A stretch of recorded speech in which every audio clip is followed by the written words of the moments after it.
Si nous sommes réunis ce soir, c'est que nous croyons tous aux atouts de l'économie auboise. Ils sont multiples, ils sont liés tout autant aux caractéristiques du territoire qu'aux hommes qui le façonnent. Un rapide aperçu de ces atouts, signé Annabelle Millet. L'Aube dispose tout d'abord d'un atout démographique. La population a augmenté ces dernières années dans le département.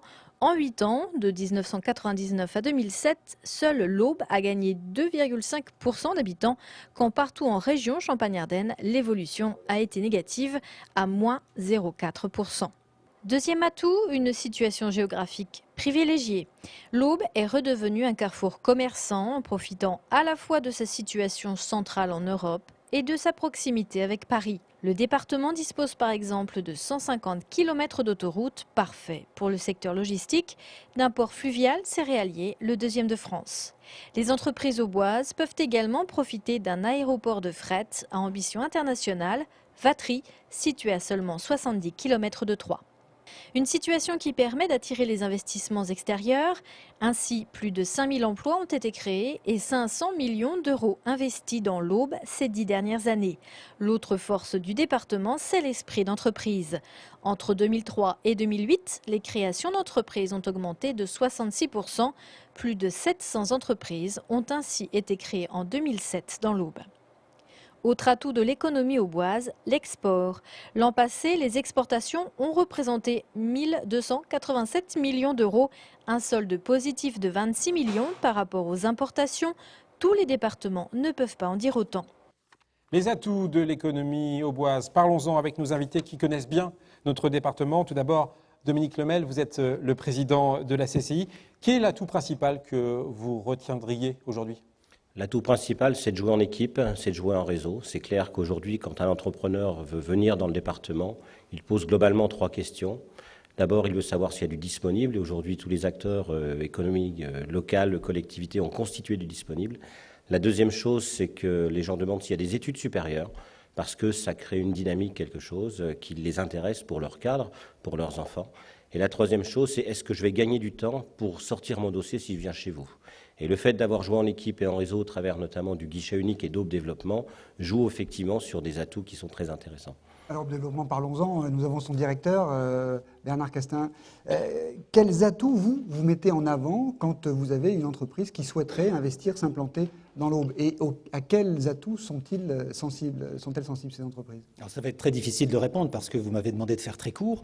Et quand je parle des atouts de l'Aube, généralement, je suis dithyrambique et très long. Donc, je vais essayer d'être très court dans ma réponse. Alors, d'abord, des atouts intrinsèques, qui sont la logistique, qui sont la localisation, les infrastructures, qui font que le territoire de l'Aube a une véritable pertinence par rapport au développement des activités industrielles aujourd'hui. Deuxième atout important, et Dominique Lemel y faisait allusion tout de suite, ce qui est très important, c'est d'avoir des réponses adaptées aux besoins des chefs d'entreprise, immédiatement disponibles.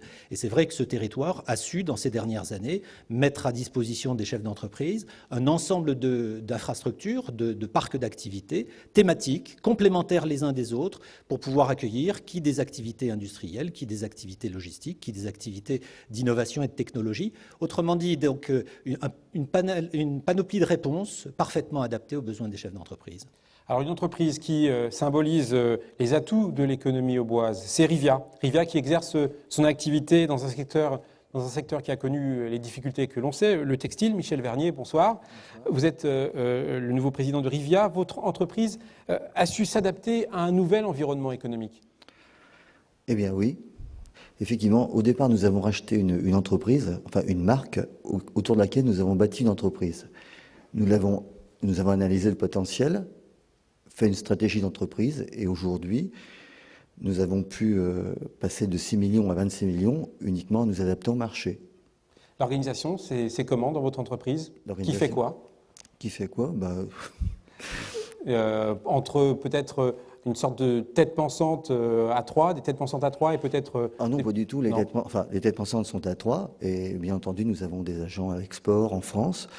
Nous avons la chance de pouvoir gérer la conception, la distribution, c'est-à-dire que nous faisons, comme tout à l'heure l'intervenant dans l'ALU est intervenu, c'est-à-dire qu'aujourd'hui on a tout de A à Z dans notre entreprise. L'export, c'est le quart de votre chiffre d'affaires, à peu près. C'est 30% aujourd'hui. 30% le tiers. Ça veut dire que exporter depuis l'Aube, c'est possible? Bah, tout à fait, oui.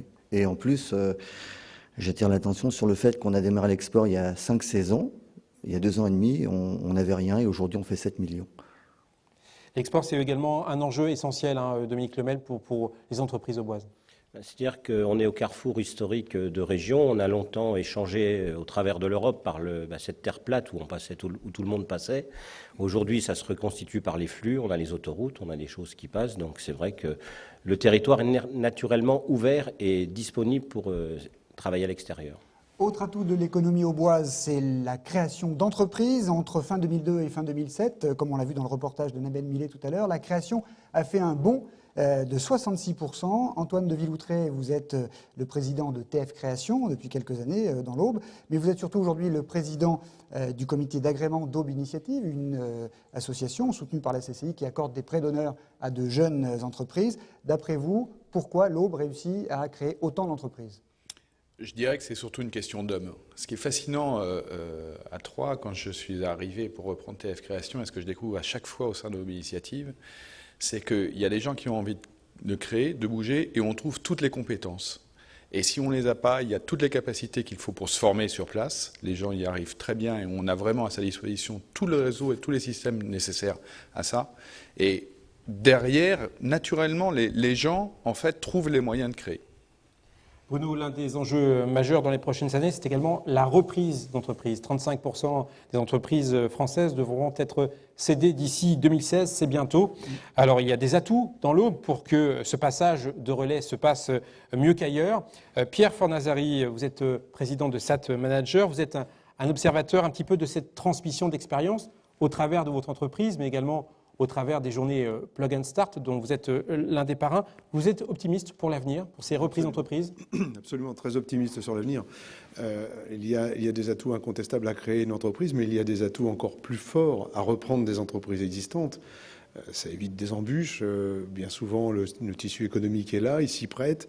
L'entreprise est calée sur la demande et sur son marché. La prise de risque est inférieure à la création d'entreprises, c'est évident. Vous sentez les jeunes entrepreneurs prêts à prendre le chemin du business ? Je les sens absolument plus forts que nous, les anciens. Donc ça me donne une formidable confiance dans les jeunes. Véritablement, toute l'équipe de jeunes que j'ai dans mon entreprise D'ailleurs, vous voyez, j'ai du temps libre. Je suis venu aujourd'hui et pendant qu'ils se font boulot chez moi, quoi. Donc c'est rassurant, quoi. Et pourquoi ils sont plus forts que vous ? Ils sont plus forts parce qu'ils ont fait des études déjà un petit peu plus poussées. Ils sont plus forts parce qu'ils ont acquéri l'expérience de l'entreprise. On a créé dans notre entreprise une école en interne.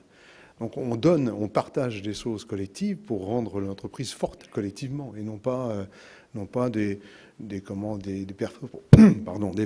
performances individuelles. On va revenir vers un autre jeune, Bernard Castin. Je voudrais revenir sur l'atout que constitue la situation géographique, qui est quand même excellente. C'est peut-être un atout qu'on n'a pas encore assez valorisé.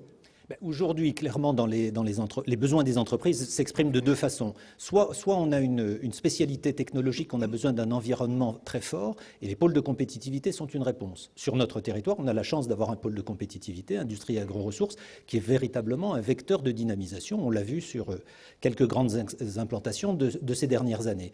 Donc une belle dynamique. Mais l'autre critère d'implantation, c'est que l'industrie est devenue de plus en plus mondialisée, et donc on est revenu vers une industrie de flux. Donc il est très important pour les territoires aujourd'hui, les territoires qui seront le plus gagnants demain, c'est ceux qui offrent une capacité à optimiser pour une entreprise aussi bien ses flux amont d'approvisionnement que ses flux de distribution. Et la localisation et les infrastructures qui desservent Troyes le rendent tout à fait performant pour justement distribuer à la fois, bien sûr, un grand quart nord-est, bien sûr l'Île-de-France, mais également tout le cœur de l'Europe. Et donc, on a aujourd'hui énormément de demandes d'entreprises et je pense qu'on annoncera prochainement un certain nombre de succès importants. Eh bien, on vous réinvitera pour cela. Merci à tous pour votre participation. Dans quelques instants, eh bien, vous retrouverez la deuxième partie de cette émission spéciale enregistrée dans l'arène de l'ESC. Nous parlerons notamment du futur de l'économie auboise. À tout de suite.